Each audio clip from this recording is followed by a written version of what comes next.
உதயம் சவுத் நேயர்களுக்கு வணக்கம். இன்று நம்மோடு நேர்காணலில் பேசுவதற்காக தமிழ்நாடு கொங்கு இளைஞர் பேரவையினுடைய தலைவரும், முன்னாள் சட்டமன்ற உறுப்பினருமான திரு தனியரசு அவர்கள் நம்மோடு இணைந்திருக்கிறார். வாருங்கள் அவரோடு பேசலாம். சார் வணக்கம். வணக்கம். உதயசோதி சித்தார்த் வணக்கம். அ சார் இப்போ தமிழக வெற்றி கழகத்தினுடைய பொதுக்குழுவுடன் நடந்து முடிஞ்சதெல்லாம் நம்ம பார்த்தோம். இதுல நடிகர் விஜய் அவர்கள் வந்து ரொம்ப ஒரு ஆவேசமான ஒரு உரை பேசினாரு அப்படிங்கிறத நம்ம பார்க்க முடியுது. இதுல முதல்வர் அவர்களுடைய பேர அவர் மென்ஷன் பண்ணி பேசுறாரு. ஆனா பிரதமருடைய பெயரை வந்து கொஞ்சம் அமைதியான முறையில பேசுறாரு அப்படிங்கிறது வந்து ஒரு பெரிய விமர்சனத்துக்குள்ளாகி இருக்குது. அவரு அவருடைய பேச்ச நீங்க எப்படி பார்க்குறீங்க சார்? பார்த்தேன். அவர் வந்து சார்ங்கிறாரு. மோடி ஜி, சார், மோடி சார், மோடி சார்ன்னுலாம் பார்த்தேன். அப்ப நீங்க ஏற்கனவே பாஜகவை கொள்கை எதிரின்னு சொன்னவர். ஆனா கொள்கை ரீதியா எந்தெந்த கொள்கையில் பாஜக கொள்கை நாட்டுக்கு எதிரானது, அல்லது தமிழக வெற்றி கழகத்துக்கு எதிரானது, அல்லது தமிழர்களுக்கு எதிரானதுன்னு அவர் எதுவும் பட்டியலிட்டு பிரித்து இதுவரைக்கும் நாட்டு மக்களுக்கோ தன்னுடைய கட்சி தொண்டர்களுக்கோ இதுவரைக்கும் அவர் எந்த அறிவிப்பையும் செய்யல. ஆகவே அவர் ஒரு தத்துவ உறுதி இல்லாத விஜய் நடிகராக இருந்து இதுவரை அரசியல் எந்த சார்பு நிலையை எடுத்து அவர் வாழ்நாளில் அரசியலில் அவர் ஒரு ஆதரவாளராக அல்லது அனுதாபியாக இருந்தார் என்பதை யாராலும் யூகிக்க முடியாது. அப்ப அவர் வந்து தமிழ்நாட்டினுடைய அரசியலிலேயோ அல்லது இந்திய தேசிய அரசியலிலேயோ அல்லது சர்வதேச அரசியலிலேயோ மனித சமூகம் அரசியலில் பங்கேற்பு அதுல வந்து அவர் எதை சார்ந்திருக்கிறார் என்று யாராலும் யூகிக்க முடியாத அளவுக்கு ரகசியமாக மர்மமாக இருந்த மனிதர் விஜய். ஆனால் தமிழ்நாட்டில் முதலமைச்சராக ஆக வேண்டும் என்று 2026 சட்டமன்ற பொதுத் தேர்தலை நோக்கி திட்டமிட்டு தமிழக வெற்றி கழகம் என்கிற ஒரு கட்சியை உருவாக்கி இப்பொழுது மாநாடு நடத்தினார். அப்புறம் பொதுக்குழு இப்போ அந்த பொதுக்குழுவில் தான் வேற எப்பொழுதும் இல்லாத அளவுக்கு கொஞ்சம் உணர்ச்சி வசப்பட்டு வேகமா பேசுறதெல்லாம் பார்த்தோம். ஆனா பொதுவா அப்படி ஒரு ஒரு திரைப்பட நடிகர் பொதுவா தமிழ்நாட்டுக்கு அல்லது உலகத்தின் எந்த மண்ணில் மொழியை மக்களை நேசிக்காத ஒரு நடிகர் நாடாளக்கூடாது என்பதில் நம்ம உறுதியா இருந்தோம். அப்படித்தான் நாங்கள் ரஜினி சொன்னோம், கமல் ஐயா, விஜய் எல்லாம் வந்தாங்க. எல்லாம் பல நெருக்கடிகளில் அவங்கெல்லாம் வலிமை பெற்று அதிகாரத்தை கைப்பற்ற முடியல. ஆனா எல்லாரும் ஒரு முன்னுதாரணமா சொன்னாங்க. ஆந்திராவில் என்டிஆர் ஐயாவையும் தமிழ்நாட்டில் புரட்சி தலைவரையும் சொன்னாங்க. ஆனா அவர்கள் ஒரு அரசியல் பின்புலம் இருந்துச்சு. புரட்சி தலைவரோடு இவர்கள் ஒப்பிட்டுக் கொண்டு தமிழ்நாட்டில் எப்படியாவது முதலமைச்சர் ஆகிவிடலாம் என்று கருதுகிறார்கள். அல்லது புரட்சி தலைவர் உருவாக்கிய அண்ணா திராவிட முன்னேற்ற கழகத்திற்கு தலைமையேற்று இருந்த புரட்சி தலைவி அம்மா அந்த கட்சியை அவர் மறைவுக்கு பிறகு தலைமையேற்று பல நெருக்கடிகளை சந்தித்து வலிமையோடு அதை கட்டி நடத்தினார். ஆகவே இவர்களுக்கும் அப்படிப்பட்ட ஒரு ஆசை இந்த கோடம்பாக்கம், சாலிகிராமம் திரைப்பட நடிகர்களுக்கு வருவது இயல்பு. அப்படித்தான் விஜயும் எப்படியாவது முதலமைச்சராகிவிட வேண்டும் என்று துடிக்கிறார். அந்த ஆசையை நம்ம புஷியானந்த் பொதுச் செயலாளர், மற்றபடி நம்ம அந்த புதுசா வந்திருந்த திமுகவில் இருந்து பிறகு விடுதலை சிறுத்தையில் இருந்து வந்த ஆதவர்ஷனா போன்றவர்களெல்லாம் விஜய் அடுத்த முதலமைச்சர்ங்கிற மாதிரி எல்லாம் சொல்றாங்க. அப்ப ஆகவே விஜய் திராவிட முன்னேற்ற கழகத்தை ஆட்சியிலிருந்து அகற்றுவதை தவிர வேற எந்த நோக்கமும் இல்லை என்று சொல்லுகிற விஜய் மத்திய பாஜக ஒன்றிய அரசு குறித்து எந்த கருத்தையும் பதிவு செய்யல. மோடி குறித்து, பாஜக, அமித்ஷா அரசு குறித்து எந்த கருத்தையும் மக்கள் மத்தியில தமிழ்நாட்டுக்கு அது வந்து புதிய கல்விக் கொள்கை, இந்தி திணிப்பு, கல்வி நிதி விடுவிக்க மறுப்பு, 100 நாள் வேலை திட்டத்திற்கான நிதி மறுப்பு, இப்ப நாடாளுமன்ற தொகுதிகளுக்கான தொகுதி மறுசீரமைப்பில் தமிழ்நாட்டுக்கு ஏற்பட்டிருக்கிற இழப்பு குறித்தெல்லாம் விஜய் இதுவரைக்கும் எந்த கருத்தையும் சொல்லலை. அப்ப ஆகவே ஒன்றிய பாஜக அரசின் தமிழ்நாடு விரோத போக்கை பட்டியலிட்டு எதிர்க்காத விஜய் அல்லது எதிர்க்க துணிச்சல் இல்லாத விஜய் திராவிட முன்னேற்ற கழகத்தை மட்டும் எதிர்க்கிறார். ஆகவே ஒரு அரசியல் காழ்ப்புணர்ச்சி காரணமாக முதலமைச்சர் பதவியின் மீது அவருக்கு இருக்கிற ஆசை, அதை அடைந்து விட வேண்டும் என்கின்ற வேட்கையின் காரணமாக திராவிட முன்னேற்ற கழகத்தின் மீது பழி சொல்லுவதற்கு கூட அவரால் காரணங்களை ஆதாரங்களோடு பட்டியலிட முடியாத அளவுக்கு ஒரு நெருக்கடியில் இருக்கிறார். ஆகவே விஜயனுடைய இந்த முதலமைச்சர் கனவு பலிக்காது. தமிழ்நாட்டு மக்கள் மீண்டும் ஒரு நடிகரை நாடாள அனுமதிக்க மாட்டார்கள். விஜயை மக்கள் புறக்கணிப்பார்கள்.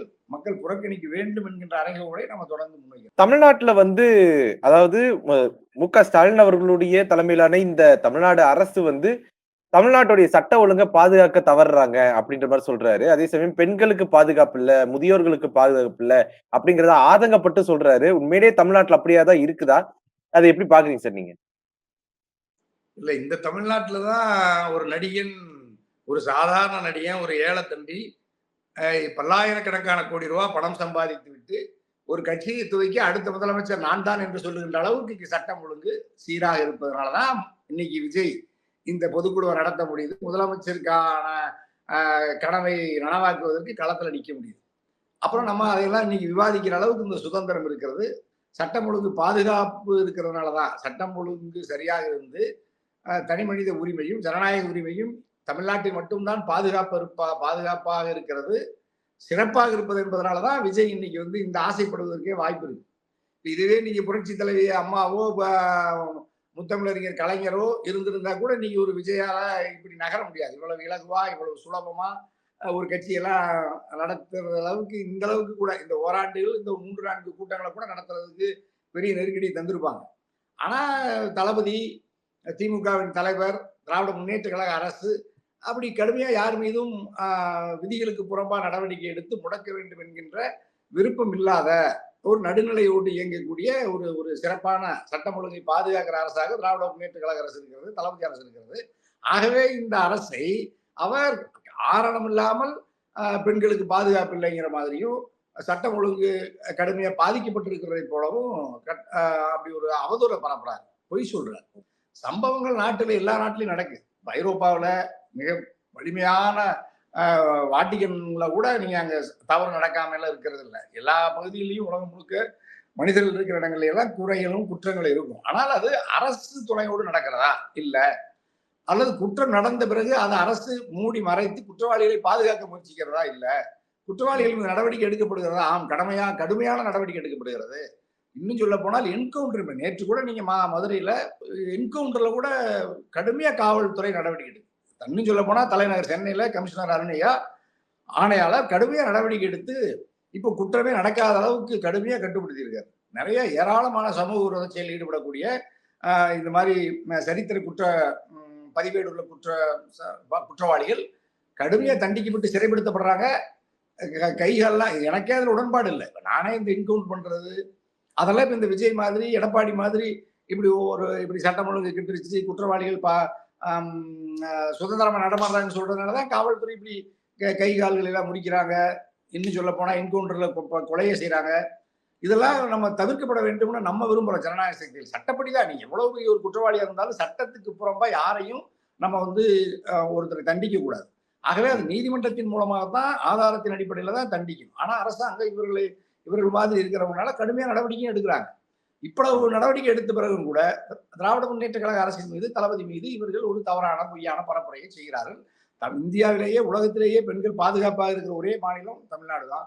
இந்தியாவிலேயே எல்லா வகையான சொத்து அல்லது உள்ளிட்ட உடைமைகள் அல்லது உயிர் பாதுகாப்பா இருக்குன்னா அது நம்முடைய தமிழ்நாடு தான். சட்டம் ஒழுங்கில் சிறந்து விளங்குகிறது, பல்வேறு துறைகளில் சிறந்து விளங்குகிறது என்பதற்காகவே நம்முடைய கோட்பாட்டு கொள்கை எதிரி, சித்தாந்த எதிரி பாஜக கூட தமிழ்நாடு அரசினுடைய எல்லா சிறப்பு திட்டங்கள் அல்லது பல்வேறு துறைகளில் அது அமலாக்கப்படுத்தப்பட்டு அது மக்கள் மத்தியில் எப்படியெல்லாம் மக்கள் பலன் பெற்றிருக்கிறார்கள் என்பதை பட்டியலிட்டு பல்வேறு தேசிய விருதுகளை பெற்றிருக்கிறது நம்முடைய தமிழ்நாடு அரசுக்கு தான் அந்த விருதுகள் கிடைக்கப்பட்டிருக்கிறது. ஆகவே விஜய் எந்த குற்றத்தையும் திமுகவின் மீது ஆதாரம் இல்லாமல் ஆதாரத்தோடு சுமத்த முடியாமல் அவதூறு பரப்புகிறார். ஆகவே தமிழ்நாட்டு மக்கள் விஜயின் கூற்றை ஏற்கவில்லை.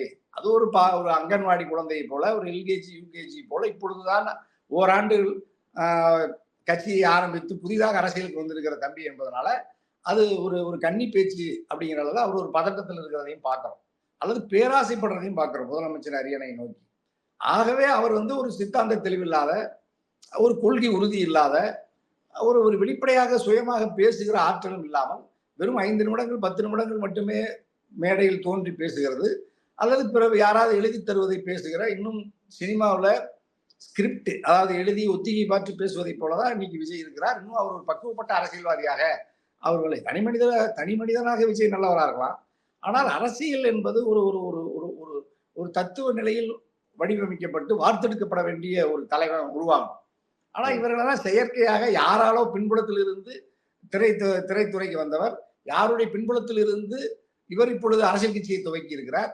இன்னும் சொல்ல போனால் இவர் பாஜகவினுடைய அல்லது அவர்களுடைய தயவில் மத்திய அரசினுடைய பாதுகாப்போடு ஒய்பிரிவு தரப்படுகிற அளவுக்கு பாஜக ஒன்றிய அரசோடு நெருக்கமாக இருப்பவர்.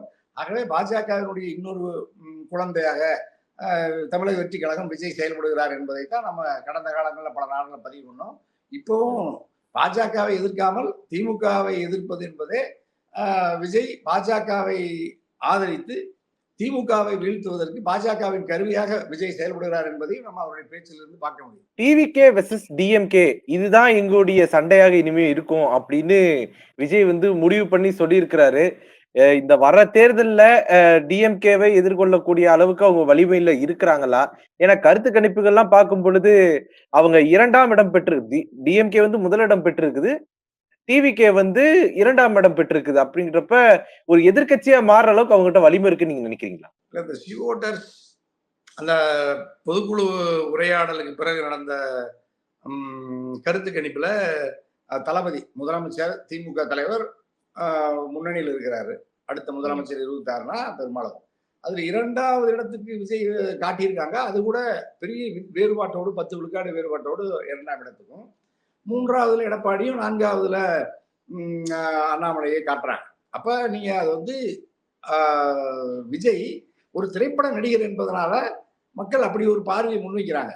ஆனாலும் கூட கருத்து கணிப்பு அல்லது அடுத்து 2026 சட்டமன்ற பொதுத் தேர்தலில் போட்டி என்பது திராவிட முன்னேற்ற கழகத்துக்கும் தமிழக வெற்றி கழகத்துக்கும் என்கின்ற அந்த அந்த அறை அந்த அந்த அந்த தோற்றத்தை, அப்படிப்பட்ட ஒரு விவாதத்தை, அப்படி ஒரு களத்தை உருவாக்க விஜய் முயற்சிக்கிறார்.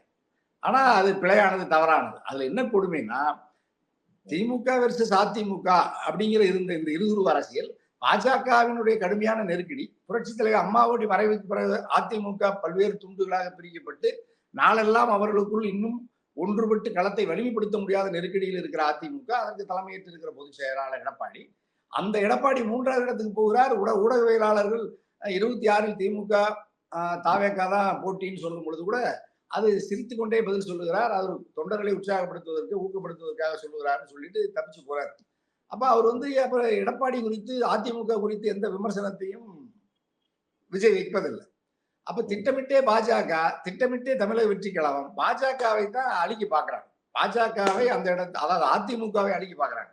பாஜகவும் தமிழக வெற்றி கழகம் ரெண்டுமே என்ன செய்யுதுன்னா, அதிமுகவை விமர்சிப்பதில்லை, அதிமுகவை ஒரு பொருட்டாக விவாதத்துக்கே கொண்டு வருவதில்லை. ஆனால் அது ஆண்ட கட்சி, பிரதான எதிர்கட்சி, 2வது நிலையில் வாக்கு வங்கியை நிரூபித்திருக்கிற கட்சி, நடந்து முடிந்த நாடாளுமன்ற 24 தேர்தலில் கூட, பொது தேர்தல் கூட 20 விழுக்காடு 20+ இருக்கிற கட்சி, அதை ஒரு விவாதத்துக்கே கொண்டுட்டு வராம, எந்த இதுவரைக்கும் டெஸ்ட் எதையுமே, இந்த சோதனையில எவ்வளவு வாக்குங்கிறதே உறுதி இல்லாத விஜய் கூட நான் தான் 2வது இடத்துலன்னு சொல்லுகிறார்.